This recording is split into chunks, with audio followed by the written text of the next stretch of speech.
Hello audience, I thought I'd give you guys a quick update. In South Africa at the moment we have a 4-day weekend. It's a long Easter weekend, so we're going to get cracking with a lot of mini projects that I've been putting off for a while. Let's have a look here. I've got the two front wheel hubs here. I obviously need to paint these before I put them back to the vehicle. When the brakes were upgraded there was a lot of cleaning up that was done, so I'd like to paint them black again and get them on the vehicle as quickly as possible. Here you can see the extensions that were done, and I'll just take you through what happened here. Basically, the carriers for the calipers mount onto these points here. So what they've done is they've added this to the wheel hub to allow the bigger discs to fit onto the mounting surface here. So I need to paint this as well. This is exposed metal here and here. So if I fit this to the vehicle now like this, it's going to rust. And this is stuff that you don't see again once it's on the vehicle, so it's going to rust internally. And eventually I'm going to have a problem. So I need to paint this surface as well as this area here. Now obviously I'm not painting the disc mounting surfaces here. I'm literally just painting the castings. So once that's done, I'm going to do about 4 or 5 coats on this just to let it set. Once that's done, this can all go back together and go straight back onto the vehicle itself. Mini project number 2.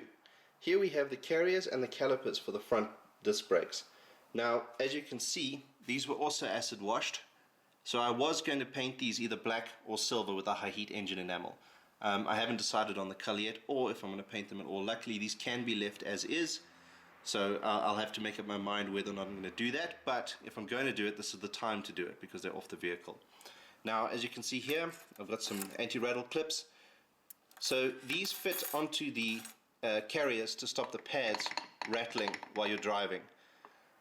They're very important. That's the only job they function, but if they're not fitted, these things may wear unevenly. Now I also have here, which is quite lucky, these are new drive shaft bolts. So the drive shaft will fit here through the front wheel bearing and get bolted on with these. So this was quite a win. I was expecting to have to tidy up the old ones, and the old ones were in shocking condition, but luckily I managed to get a hold of these. So that's basically going to sort out the entire front once everything is together. Let's move on to project number 3. And mini project number 3. My center console. So first off, let's have a look. My VDO gauges, these are quite old, they are original gauges, but you can see here along the faces of the rings that the paint is worn off here. So I need to take these rings off the gauges themselves and give them a nice coat of high gloss paint. The reason why I want to take them off is I don't want to have to mask the glass here. These are glass, not plastic. These are original VDO gauges. So I don't want to get overspray onto the glass. I want to take the rings off, spray them separate, maybe 2 or 3 coats, and then slap them back together. I can also then clean inside the glass. You probably can't see in the camera, but there is some dust on the inside of the glass. So I need to clean those and then put the whole things back together. So let's have a look what else I'm going to do with the center console. So as you can see here, the console flares out quite a bit. To counteract that, I need to fit these brackets. Now there are some plastic pins that mount here, and obviously they go through these. So these will bring them back to the original shape and hold them nice and firm. It'll stop them flapping while you're driving. Some of the aftermarket ones don't even have these holes. This is a nice original one. So with these flapping, it can create cabin rattles. These are original parts, so they're quite hard to find. Most people take them off and chuck them away when they change the center console. I'm going to try and get the camera to focus on the part number in case you're looking for them, but that these will be scrapyard items. I doubt you'd find them in a factory anywhere. No focusing. I'll include the part number here in the description. Oh, still focusing on the background. Let's move on to the next mini project. Mini project 4. Right, so this is the wiper arm control cam, basically. You've got the motor here, and you've got this bracket which will hold the arms here and here, and then this cam makes the wipers actually move. So as you can see, this was in the vehicle at some stage during its mini resprays. So there's overspray on the threads here, which is going to look messy. It's a different red to the final red that I went through. So I'm going to clean these up.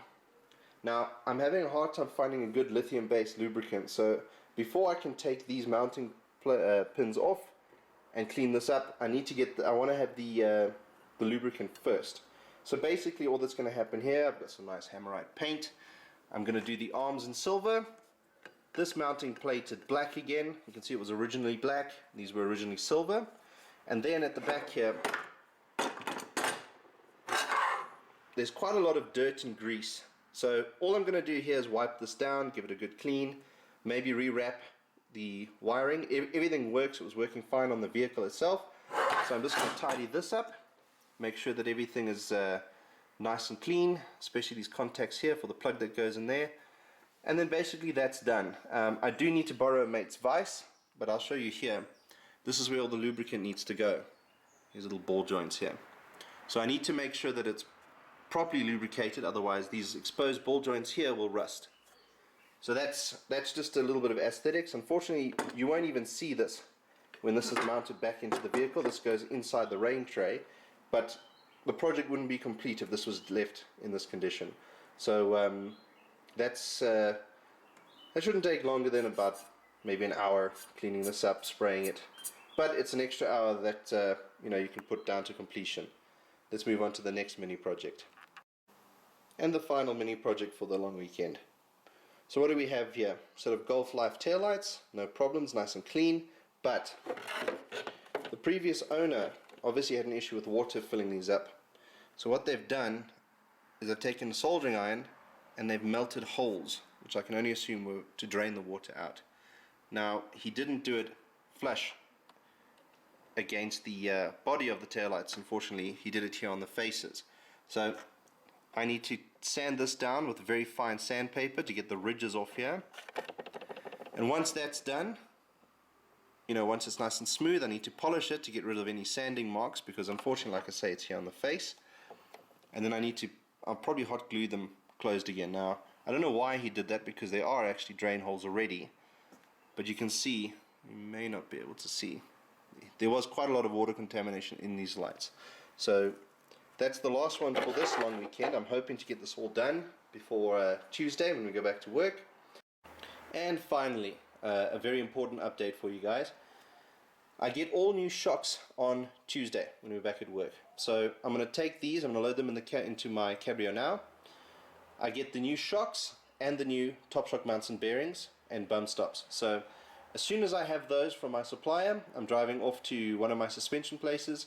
I'm going to get the springs and everything transferred over to the new shocks, and then as soon as that's done, I'm getting the OEM stub axle as well. So that means I can get the drums fitted, transferred over from the old one along with the brake lines and the handbrake cables.